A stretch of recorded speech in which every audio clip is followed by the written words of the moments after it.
जय श्री कृष्णा भक्तों। आषाढ़ पूर्णिमा की आप सभी को हार्दिक शुभकामनाएं। आषाढ़ पूर्णिमा का पावन दिन, जिसे गुरु पूर्णिमा के रूप में मनाया जाता है, वह दिव्य अवसर है जब हम अपने जीवन के पथ प्रदर्शक अपने गुरुओं के चरणों में श्रद्धा सुमन अर्पित करते हैं। यह वही दिन है जब वेद व्यास जी का जन्म हुआ था, जिन्होंने वेदों का विभाजन कर ज्ञान को मानवता के लिए सुलभ बनाया, और इसीलिए इस दिन को व्यास पूर्णिमा भी कहा जाता है। आज के दिन केवल गुरु की महिमा ही नहीं, बल्कि शिष्य की आस्था, समर्पण और सेवा भावना भी जागृत होती है। इस दिन पर हम भक्त अपने जीवन में ज्ञान के प्रकाश की कामना करते हैं और अज्ञान के अंधकार से मुक्ति चाहते हैं। आषाढ़ पूर्णिमा का पावन दिन सनातन संस्कृति में अत्यंत पुण्यदायक और दिव्य माना गया है। यह दिन न केवल हमारे जीवन में गुरु के महत्व को समझने का अवसर देता है, बल्कि आषाढ़ पूर्णिमा स्वयं भी धार्मिक दृष्टि से विशेष स्थान रखती है। यह चातुर्मास के प्रारंभ की पूर्णिमा होती है, जब साधु संत एक स्थान पर निवास कर आध्यात्मिक जप तप और सत्संग का विस्तार करते हैं। इसी दिन गंगा, यमुना, सरस्वती और अन्य पवित्र नदियों में स्नान करना हजारों योगों के पुण्य के समान फलदायी होता है। आषाढ़ पूर्णिमा का तिथि योग हमें यह स्मरण कराता है कि यह केवल गुरु वंदना का दिन नहीं, अपितु मन, वचन और कर्म की पवित्रता से अपने जीवन को धर्म में बनाने का भी संकल्प दिवस है। इस दिन शास्त्र श्रवण, ब्राह्मण सेवा, पितृ तर्पण और दीपदान जैसे कर्मों का विशेष महत्व बताया गया है। और अब आइए सुनते हैं आषाढ़ पूर्णिमा की वह पौराणिक व्रत कथा, जिसे 32 पूर्णिमा की कथा भी कहा जाता है। एक ऐसी अमर कथा जो पुण्य, श्रद्धा और मोक्ष का अद्भुत मार्ग प्रशस्त करती है। पूर्णिमा पर स्नान व दान करने से सुफलों की प्राप्ति होती है। इस दिन किसी पवित्र तीर्थ स्थान पर स्नान करने से मनुष्य पाप मुक्त होकर स्वर्ग लोक में जाते हैं। सनातन धर्म में कोई भी व्रत व उपवास बिना व्रत कथा के अधूरा माना जाता है। इसलिए पूर्णिमा का व्रत करते समय भी कथा अवश्य पढ़नी चाहिए। आइए सुनते हैं पूर्णिमा व्रत कथा। जय श्री कृष्णा भक्तों, आप सभी श्रोताओं का दिन शुभ और मंगलमय हो। इसी मंगल कामना के साथ चलिए आज की इस कथा को शुरू करते हैं। पौराणिक मान्यताओं के अनुसार पूर्णिमा का व्रत करने से व्यक्ति को सभी दुख और कष्टों से मुक्ति मिलती है। तो आज हम आपको पूर्णिमा की बड़ी ही दुर्लभ कथा सुना रही हैं। तो आप लोग बड़ी ही श्रद्धा और प्रसन्नचित मन से इन कथाओं को पूरा अवश्य सुनिए। श्री कृष्ण ने यशोदा जी को बताया कि 32 पूर्णिमाओं के व्रत करने से क्या फल मिलता है, और सर्वप्रथम इस व्रत को मृत्युलोक में किसने किया था। द्वापर युग में एक समय की बात है कि यशोदा जी ने कृष्ण से कहा, हे कृष्ण, तुम सारे संसार के उत्पन्न करता, पोषण तथा उसके संहार करता हो। आज कोई ऐसा व्रत मुझसे कहो जिसके करने से मृत्युलोक में स्त्रियों को विधवा होने का भय ना रहे, तथा यह व्रत सभी मनुष्यों की मनोकामना पूर्ण करने वाला हो। श्री कृष्ण कहने लगे, हे माता, तुमने अति सुंदर प्रश्न किया है। मैं तुमसे ऐसे ही व्रत को सविस्तार कहता हूँ।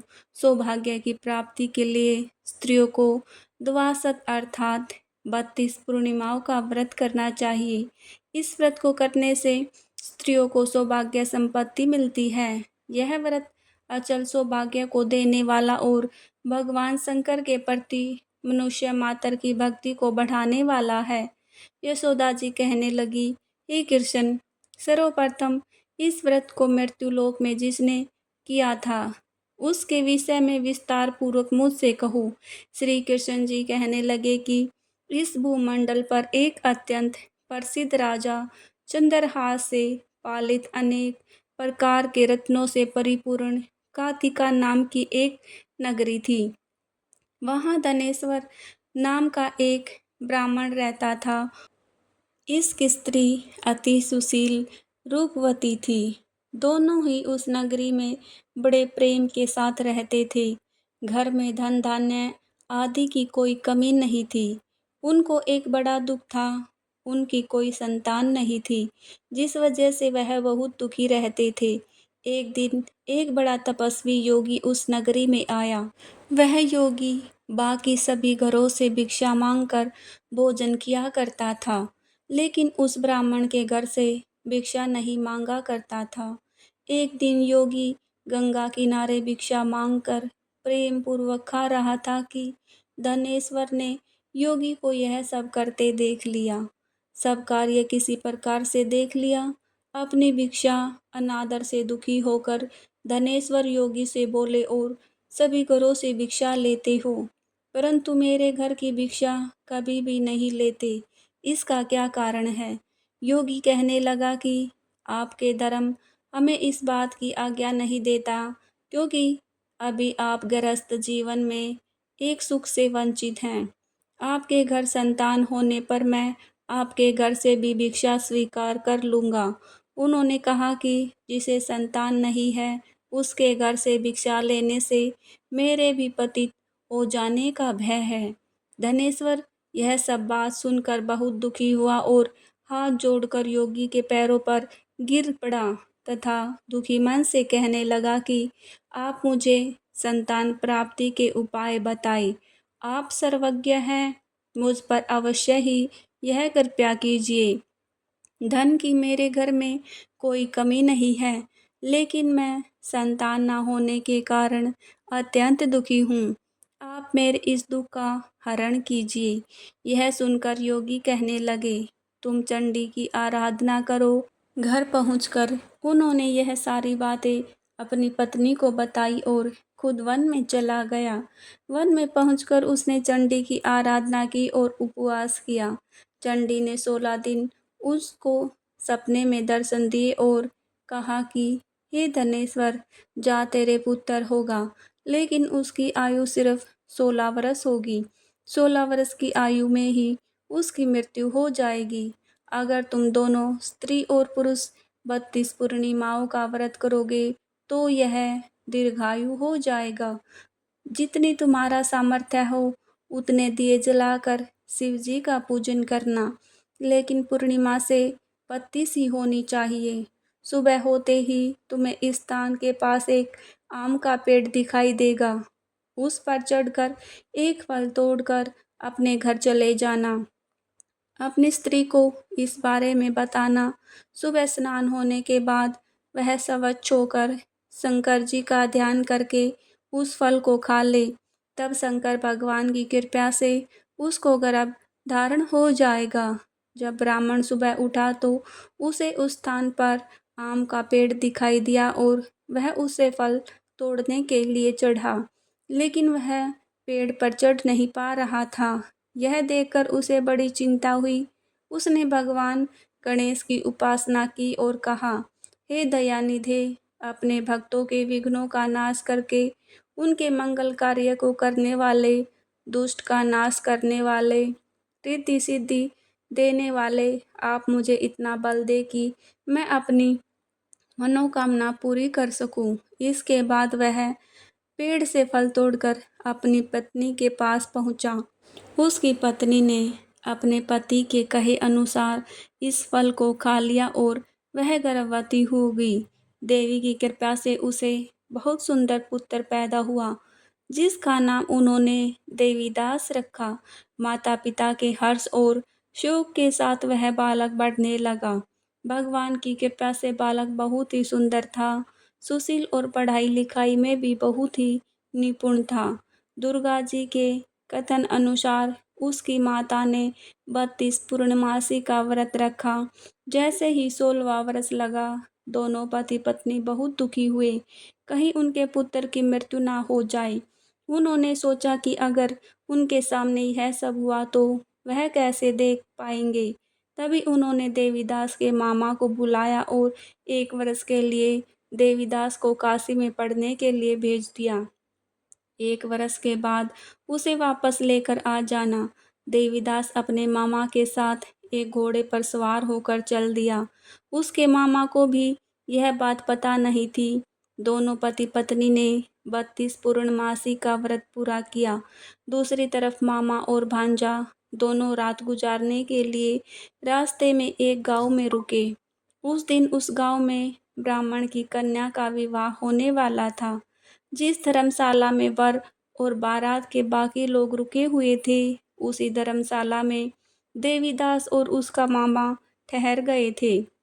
उधर कन्या को तेल आदि चढ़ने के बाद जब लगन का समय आया तो वर की तबीयत खराब हो गई। वर के पिता ने अपने परिवार वालों से विचार विमर्श करके कहा कि यह देवीदास मेरे पुत्र जैसा ही है, मैं इसके साथ लगन करा दूं और बाद में बाकी सारे काम मेरे बेटे के साथ पूरे हो जाएंगे। ऐसा कहने के बाद वर के पिता देवीदास को मांगने के लिए उसके मामा के पास गए और उन्हें सारी बात बताई। मामा ने कहा कि कन्यादान में जो कुछ भी मिलेगा वह हमें दे दिया जाए। वर के पिता ने बात स्वीकार कर ली। इसके बाद देवीदास का विवाह कन्या के साथ संपन्न हो गया। इसके बाद वह अपनी पत्नी के साथ भोजन ना कर सका और मन में विचार करने लगा कि ना जाने यह किसकी पत्नी होगी। यह सोचकर उसकी आंखों में आंसू आ गए। तब वधू ने पूछा कि क्या बात है, आप उदास क्यों हैं? तब उसने सारी बातें पत्नी को बता दी। तब कन्या कहने लगी, यह ब्रह्मा विवाह के विपरीत है। आप ही मेरे पति हैं, मैं आपकी ही पत्नी रहूंगी, किसी अन्य की पत्नी कभी नहीं रहूंगी। तब देवीदास ने कहा, ऐसा मत करिए, क्योंकि मेरी आयु बहुत कम है, मेरे बाद आपका क्या होगा। लेकिन उसकी पत्नी नहीं मानी और बोली, स्वामी आप भोजन कीजिए। दोनों रात में सोने के लिए चले गए। सुबह देवीदास ने पत्नी को 4 नगों से जड़ी एक अंगूठी दी और एक रुमाल दिया और बोला, हे प्रिय, इसे ले लो और संकेत समझकर स्थिरचित हो जाओ।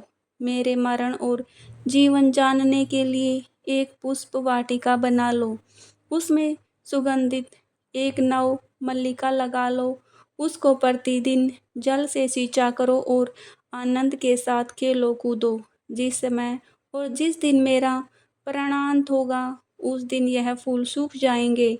जब यह फिर से हरे हो जाए तो जान लेना मैं जीवित हूँ। यह समझाकर वह वहाँ से चला गया। इसके बाद जब वर और बाकी बाराती मंडप में आए तो कन्या ने उसे देखकर कहा कि यह मेरा पति नहीं है, मेरा पति वह है जिसके साथ रात में विवाह हुआ है। इसके साथ मेरा विवाह नहीं हुआ है। अगर यह वही है तो यह बताए कि मैंने इसे क्या दिया है। साथ ही कन्यादान के समय के आभूषण मिले उन्हें दिखाए। कन्या की यह सारी बातें सुनकर वह कहने लगा कि मैं यह सब नहीं जानता। इसके बाद सारी बारात भी अपमानित होकर लौट गई। भगवान कृष्ण बोले, हे माता, इस प्रकार देवीदास काशी चला गया।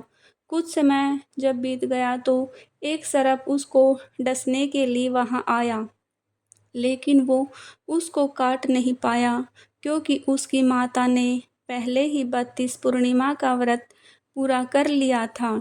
इसके बाद खुद काल वहां पहुंचा। भगवान की कृपा से तभी वहां माता पार्वती और भगवान गणेश आ गए। देवीदास को मूर्छित दशा में देखकर माता पार्वती ने भगवान शिव से प्रार्थना की कि महाराज, इस बालक की माता ने पहले ही 32 पूर्णिमा के व्रत कर लिए हैं, आप इसको प्राण दे। भगवान शिव ने माता पार्वती के कहने पर उसे प्राण दान दे दिया। उधर उसकी पत्नी उसके काल की प्रतीक्षा कर रही थी। उसकी पत्नी ने जाकर देखा कि पुष्प और पत्थर दोनों ही नहीं हैं, तो उसको बहुत आश्चर्य हुआ और जब उसने देखा कि पुष्प वाटिका फिर से हरी हो गई तो वह समझ गई कि उसका पति जिंदा हो गया है। इसके बाद वह बहुत ही प्रसन्न होकर अपने पिता से कहने लगी कि मेरे पति जीवित हैं, उनको ढूंढिए। जब 16वां वर्ष व्यतीत हो गया तो देवीदास भी अपने मामा के साथ काशी चल दिए। इधर उसकी पत्नी के परिवार वाले उन्हें ढूंढने के लिए जा ही रहे थे कि उन्होंने देखा कि देवीदास और उसका मामा इधर ही आ रहे थे। उसको देखकर उनके ससुर बहुत प्रसन्न हुए और उसे अपने घर ले आए। वहाँ सारा नगर इकट्ठा हो गया और कन्या ने भी उसे पहचान लिया। देवीदास इसके बाद अपनी पत्नी और मामा को लेकर वहाँ से चल दिया। उसके ससुर ने भी उसे बहुत धन दहेज दिया। जब वह अपने घर की तरफ चल रहा था तो उसके माता पिता को लोगों ने खबर कर दी, तुम्हारा पुत्र देवीदास अपनी पत्नी और मामा के साथ आ रहा है। ऐसा समाचार सुनकर पहले तो उन्हें विश्वास नहीं हुआ, लेकिन जब देवीदास आया, उसने अपने माता पिता के पैर छुए तो देवीदास के माता पिता ने उनको गले से लगा लिया, अपने सीने से लगा लिया। दोनों के आने की खुशी में धनेश्वर ने बहुत दान दक्षिणा ब्राह्मणों को दी। श्री कृष्ण जी कहने लगे कि इस तरह धनेश्वर को 32 पूर्णिमाओं के व्रत के प्रभाव से संतान प्राप्त हुई। जो स्त्रियां इस व्रत को करती है वह जन्म जन्मांतर तक वैधव्य का दुख नहीं भोगती और सदैव सौभाग्यवती रहती हैं। यह मेरा वचन है। यह व्रत संतान देने वाला और सभी मनोकामनाओं को पूरा करने वाला है। प्रेम से बोलिए जय श्री हरि विष्णु, जय श्री कृष्णा। इस दिन सत्यनारायण व्रत कथा का भी विशेष महत्व है। हजारों वर्षों से इस दिन लोग व्रत रखते हैं, कथा सुनते हैं और भगवान की कृपा प्राप्त करते हैं। इस पावन दिन पर जरूर सुने सत्यनारायण भगवान की कथा, जो हमें सच्चे धर्म और भक्ति की राह दिखाती है और भगवान विष्णु की कृपा प्राप्त कर सकते हैं। ज्येष्ठ पूर्णिमा स्नान दान का शुभ मुहूर्त। ज्येष्ठ पूर्णिमा के दिन किसी पवित्र नदी में स्नान करने के बाद दान करना अत्यंत सुफलदायी माना गया है। आषाढ़ पूर्णिमा 2025 को 10 जुलाई को मनाई जाएगी। स्नान का शुभ मुहूर्त सुबह 4:10 से 6:10 तक रहेगा। प्रेम से बोलिए जय श्री हरि विष्णु। भक्तों, आपने आषाढ़ पूर्णिमा की यह दिव्य व्रत कथा सुनी, एक ऐसी कथा जो हमें धर्म, श्रद्धा और भक्ति के पवित्र मार्ग पर चलने की प्रेरणा देती है। इस पावन दिन के व्रत और पूजन से न केवल हमारे पापों का क्षय होता है, बल्कि जीवन में सुख शांति और मोक्ष का मार्ग भी खुलता है। यदि आपको यह कथा भावपूर्ण लगी हो तो कृपया हमारे चैनल को सब्सक्राइब करें, वीडियो को लाइक करें और अपने दोस्तों के साथ शेयर जरूर करें, ताकि हर घर में धर्म का दीपक जलता रहे। कमेंट बॉक्स में जय श्री कृष्णा लिखना न भूलें। मिलते हैं एक और दिलचस्प वीडियो के साथ। तब तक के लिए आप सभी का दिल से धन्यवाद। जय श्री कृष्णा। राधे राधे दोस्तों।